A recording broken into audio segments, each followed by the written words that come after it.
There are so many people all over the world who are presently suffering from depression and anxiety disorders, but there are very few individuals that come out to share their recovery success stories, especially in Africa. And Zambia, of course, is not an exception. It is for this reason that we bring to you such conversations to talk about recovery success stories from people that have experienced the illnesses themselves in their own bodies in order for you to learn and get inspired. My name is Rachel Maweza, also known as Raweza, and with me is a very special guest, somebody I've been looking forward to having for some time now. So I am so excited. He suffered from generalized anxiety disorders with panic attacks. Please, you're welcome. Thank you so much for coming through. Thank you so much, Rachel, for having me. I was looking forward to this. You may kindly go ahead and introduce yourself. Okay. Hello, viewers. My name is Conrad Vusigu Muyamba. I'm a fifth-year student of pharmacy at the University of Zambia Ridgeway campus. And like Rachel said, I have suffered, or rather I've suffered from generalized anxiety disorder with panic attacks. Yes, that's about it. All right. So we've heard from him. Well, can you tell us how you fell in the anxiety cycle or how the disorder started, and at what point did you know exactly what you were suffering from at the time? Okay. All right. So basically, there was no distinctive time at which the disorder itself started where I can say, okay, it started at this time, because symptoms were there, but they were not much, Okay. I would feel them once in a while, but they would go, and I really never cared about it because it wasn't hazardous at that time, and it didn't trigger any worry in me. But the biggest thing happened when I was in my second year at the University of Zambia Ridgeway campus. We're having a class in anatomy. Then whilst I was in the class, that's when I had my first full-blown panic attack, where I felt the air around me being thick. I could barely breathe. Then my sight became very blurry. The vision became poor. My heart began pumping blood at a high pace. And then I was like, what's happening? Am I dying or something? So at that point, that's when I really had it. And I was like, what's this? I never really knew what it was. So answering the question of at what time did I know that I had it? It was in my second term when that happened, and then from term 2 up to term 4, I was having it, just googling like, what am I having? Some things, trying to check around. Then some things would come up like, no, it's a heart attack. Google would bring some things like that, and then I was so scared. Heart attack at this age, So I was so scared, and then after some time, I met Dr. Chiwe, who took me to UTH. Then it was there that we tested, and then I knew to say I had GAD from the hospital. I see. Sure. Now, I have met in my journey as a therapist so far. There are so many people that I've met who feel or who think that anxiety is just some fancy illness, or it's an illness for white people, and they think it's just somebody worrying too much. Somebody is just thinking too much. That's what anxiety disorder is. But being somebody that has suffered from anxiety disorder myself, obviously you and I understand that they are both psychological and physical symptoms as well. Yes. So I would like you to share with the viewers some of the physical as well as psychological symptoms that you experienced, and also if you can highlight on your worst symptom. Yes. All right, I'll be glad to do that. Okay, so firstly, I would feel the air becoming thick around, such that when I inhale, I wasn't inhaling enough air for me to breathe. Then when that happens, I would feel some strange tightness in my chest. Like my chest would just feel so tight all of a sudden. Yes. More like someone is like compressing it, but there was actually no one compressing it. Yes. Then from there, I would feel very lightheaded. My head would feel very light, as if there's nothing in it, and then I could just fall and faint at any time. Then just about that same time, there will be dizziness coming in. I would feel very dizzy, and I'll be like, "What's happening?" Then my vision as well would Yes. become blurry, like I couldn't see clearly. I know I have a sight problem because I wear glasses, obviously, but it was worse because It I was was strange. yeah, it was very strange. You know, I'm wearing glasses, but then there's blurry vision. I'm like, Yes. "What's happening?" It's Yes. still there. So I could feel, yes, I could feel that. Then on the worst symptom, it was the chest tightness itself, because when it comes, it used to affect me a lot. Like it wouldn't go just there and then. Like I would be with it maybe for 2 to 3 hours or so, and it was worse before bed when I want to sleep and then my chest feels tight. Whenever I try to sleep, I couldn't, because when I sleep on the bed, I feel as if I'm sleeping on my internal organs. Yes, Some organs are failing. some organs are They are failing. not functioning. Yes, so I couldn't sleep. That would keep me awake for long hours at night. I couldn't sleep until it goes. Then that's when I can manage to sleep. Wow. Mm-hmm. So with all those symptoms, all those, they were happening at once. They all were of them. okay. So they would start with one, just like I described. The air would feel thick. When that happens, then they'll be going step by step, step by step. Yes. But then they'll be together. So All of you're, them. You're feeling a tight chest, but you can't breathe again. Yes. You know, then you're feeling nauseated. Your head feels tight, like confusion everywhere. You just be thinking like, okay, now this is it. I think I'm dying. Now having to experience all of that in one body, I want to believe, and I'm certain that it affected you a whole lot as an individual, also as a student. Kindly share with us how it affected you as a person and also as a student. Okay, so I'll start with a student, then I go to being a person. All right. Okay. So most of the times, my trigger was any room that has people in it. Wow. So that meant rooms like the classroom, Yes. the lab, the library, as well as church also. So as a student, I would have to go to class every day for 5 days in a week. But Yes. every time I step into class, I would have a panic attack like that. So it impacted me negatively because I began not seeing the essence of going to class, because every time I go there, I feel bad, you know. I come out with chest tightness, I can't breathe. But when I'm at the room, I'll be okay. So I started avoiding class. The labs as well, I started avoiding some labs. I would go once in a while, I don't go again. And then I was also avoiding going to the library. So it affected me because I wasn't taking part in the academic activities I was supposed to take part in the way I was supposed to do it. Yeah. Then as a person, it affected me because I was equally not going to church now, because every time I go into church, we are quietly listening to the service, a panic attack comes up, and then I can't concentrate anymore. I'll just stand up and leave the church. Also, I was avoiding using buses because every time on a bus, I would feel bad. The attack would come in, and then I'll just drop and prefer to walk like that. So it really affected So you have me. to walk even long distances. Long distances. Wow. Yeah. That must have been a very, very horrible experience. Very much. So very much. I believe there's somebody out there who is going through what you went through. Now that you have recovered, so they are at a stage where they are actually experiencing exactly what you experienced at the time, and so they would like to know, what are some of the things that you did that set you on the recovery journey, that helped you? What are some of the tips that you can give somebody out there who is listening? Okay. So the first thing I did was meditation. Okay. Like every time I wake up in the morning, I would sit down, put headsets on, play some soft music, and then I'll just close my eyes and just begin thinking of the day. And then I just make myself at peace like that. It really helped me a great deal, because after the meditation, I would go for at least some hours without having any panic attack. I could even go for class. At least I would suffice. Maybe the first 40 minutes or so, I'll be fine. But afterwards, again, a panic attack would come. But meditation helped me.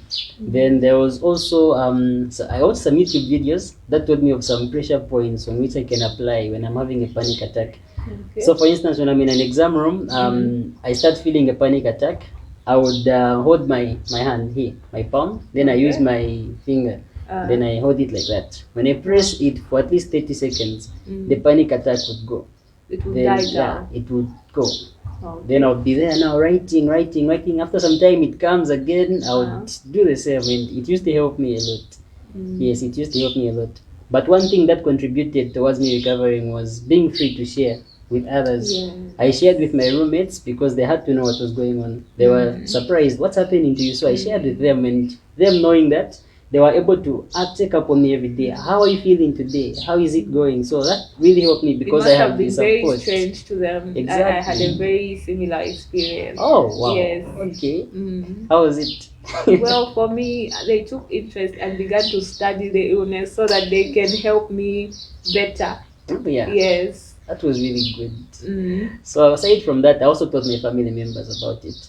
So, I could have my dad, my mom calling me every day. How have you woken up today? You have this, just be good, concentrate on your studies. Wow. It really helped a great deal because I knew that there was this whole lot of people caring about me. And even if some suicidal thoughts would come in, I'll be like, no, why die and leave all these people who care about me? So I couldn't do that. Yeah. Wow.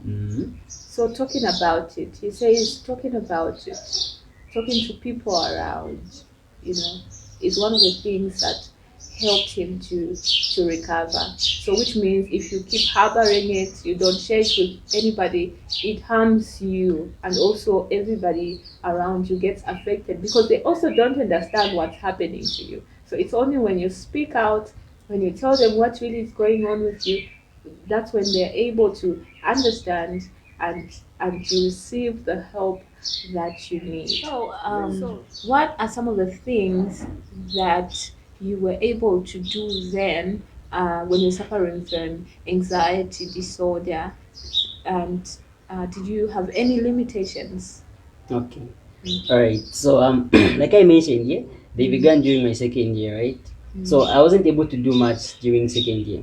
But when I came to third year, while I was having the same disorder, I participated in a lot of things. Like for starters, I stood in Unzafamsa for elections. Wow. Yes, despite of having the disorder, and I managed to stand there, and I went through as the External Affairs Secretary from Zafamsa.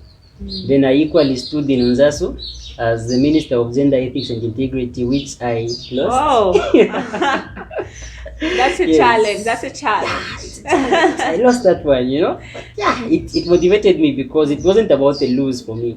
It was about the friends I was able to make.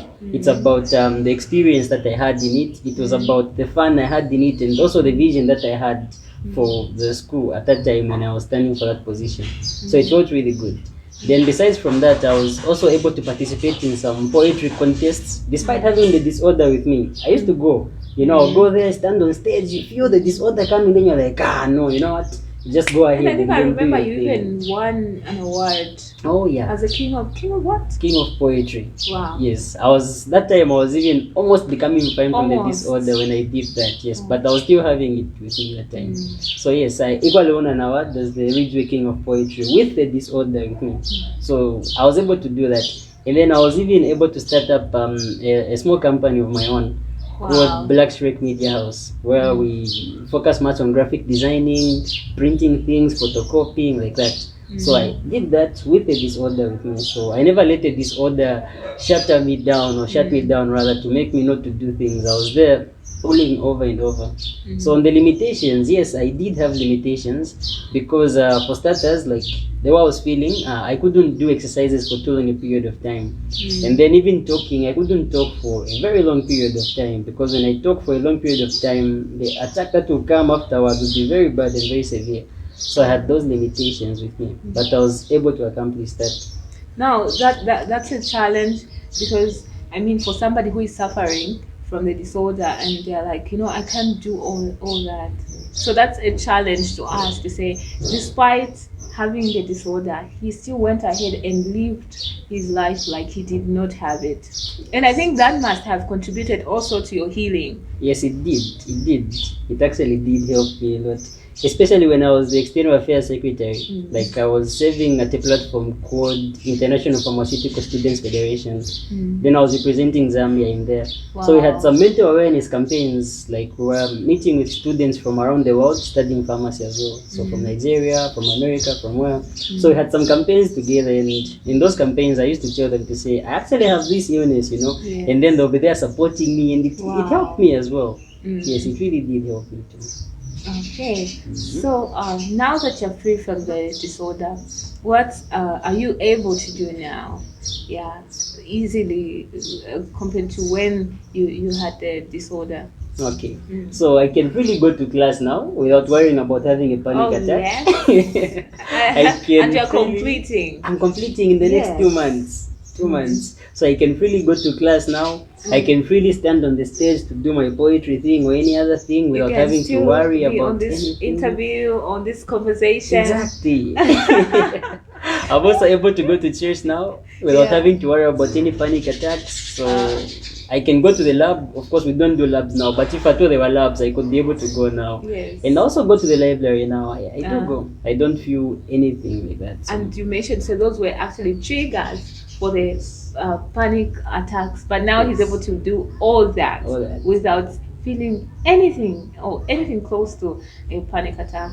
Yes. That's a very inspiring story you've shared with us. Thank you so much. Thank you. So at the time when you felt like you needed to be helped, what kind of help did you seek? Did you go to the hospital, and if at all you did, what happened? Okay. Mm. So I went to the hospital, UTH, Clinic 6. That's where I met the doctor who I had the conversation with. I described how I was feeling to her, and then she gave me a test to write, and overall score, she diagnosed me in short. And then she discovered that I had GAD. Then after that, she prescribed some medications for me to start taking. Then she instructed me on how I'm supposed to be taking them. She told me of the expected side effects that the drugs would bring. And then she also encouraged me to start some psychotherapy. So from her room, I went to the counselor's room where we made appointments. I was meeting the counselor at least 3 times in a week.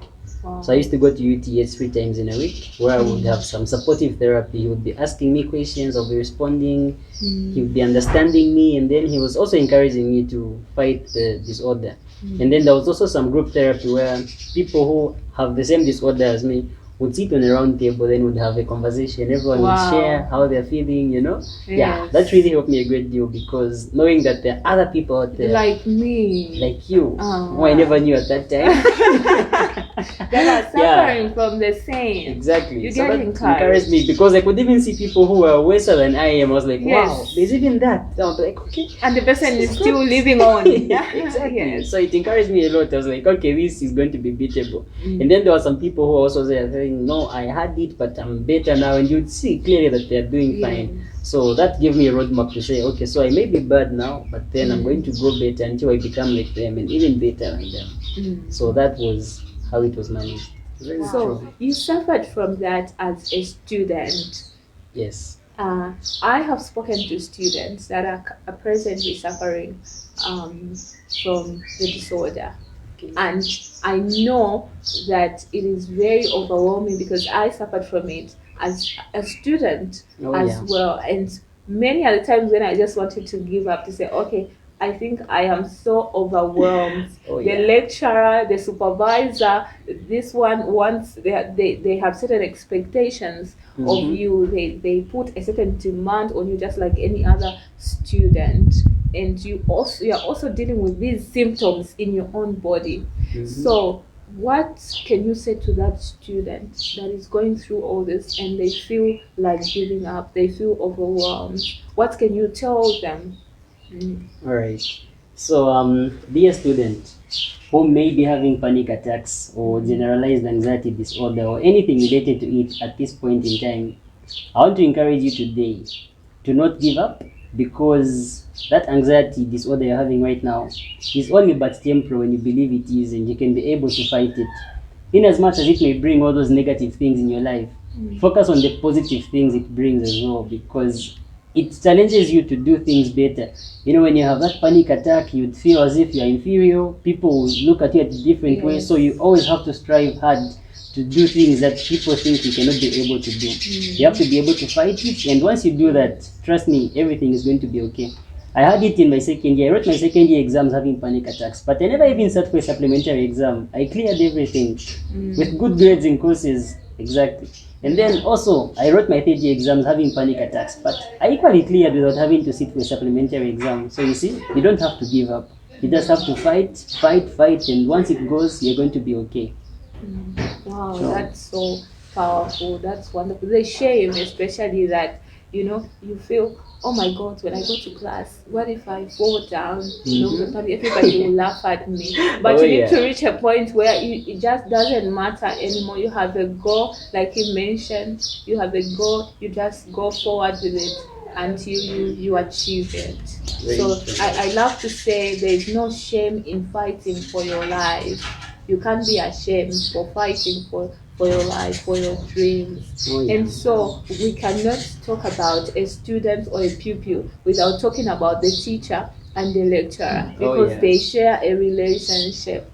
Personally, I so much desired for the lecturers and some of my supervisors to understand what it meant to have anxiety disorder, so that they have a certain level of understanding. So, what can you say to some of those lecturers, some of those teachers, because they also tend to have a certain view about a certain pupil or student? They Oh, yeah. probably think, Mhm. negatively of them, and yet they don't understand. So, okay, this person is really battling illness. What can you say to the teachers, the lecturer, and all those supervisors that look after their students? Okay. So to the lecturers, the supervisors, the tutors out there, as well as the mentors who may be having people having anxiety attacks under them, I would just want to encourage you to not look down upon those people, because they equally are students just as much as others are students. And the fact that they have that illness doesn't make them any different from anyone else, because they're equally people who just have a problem. Okay, so the best you can do is to support them, Yes. to understand them, and to talk to them about it. Actually, Yes. it helps when a lecturer asks you, how are you feeling today? Yes, Oh, yes. are you sure you're going to be able to write? There's just that confidence that the student is going to have to say, Yes. wow, my lecturer cares. Yes. And even when a panic attack comes in, the person won't feel inferior per se, because they will know to say everyone knows, especially the lecturers, and then they'll be there to say, let me just fight this out, let supporting me them. support. Yes. So you have to support them wholly and entirely, because it's going to help them a great deal on the road to recovery. Wow.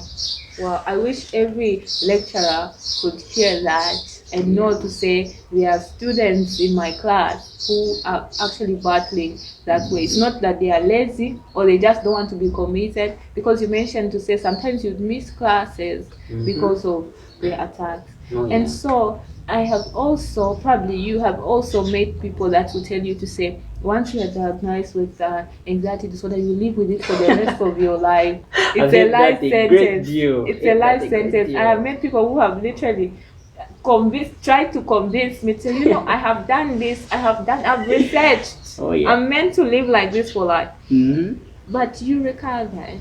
I recovered. People are recovering. Exactly. Why shouldn't you? So I want you, Conrad, to tell that person that is watching and they're saying, come on, what are you talking about? If you have panic attacks or panic disorder, you live with it. What can you tell them, Alright. with that belief, that mentality? Oh, yeah. What do you have for them? Okay. So to that individual who is watching this video right now and has a very, very strong belief that panic attacks and anxiety are actually incurable, that you'd have to live with them for the rest of your life, I want to tell you today that that is a false belief, because that is not true. Anxiety and panic attacks are an illness of the mind. Yes. And so if you believe that you will not be healed, then definitely You won't be healed. But if you believe that you're going to be healed, then you It's true. start on the road to recovery. Trust me, it's beatable. Mhm. I haven't had any panic attack for the past 1 year or so. I'm okay. You too can beat it. It's curable. Sure. Wow. Thank you so much for those words. So it is what you believe in. You believe you can, you will. You believe you don't. It's even difficult for a counselor like me to help someone who is convinced within themselves that they can't heal. Because Exactly. firstly, you have to start from changing their belief. Now you go to recovery, which is very difficult. So you can heal. Everybody can heal. All right, that's very important to seek help. Counselors are there, group therapies are there, The hospital is there. So even when you are there, you know to say you are not alone. Somebody is here to guide you. Counselors guide you, they hold your hand and help you through your recovery journey. Don't just hide it or keep it to yourself. Right? So this has been me, Rachel, and Conrad. Once more, Conrad, thank you so much. Thank you so much that you did not give up on yourself. Thank you so much that you shared your life with us. There's still so much stigma out there. There's still so much negativity out there. There's still so much, there's still more people, a lot of people that don't know much about this, but you still came out and shared your life with us. And for that, we are very, very grateful. And we look forward to having more of such conversations so that more people can be helped. I hope this video has helped you in every way possible. Thank you so much for joining us. Bye bye.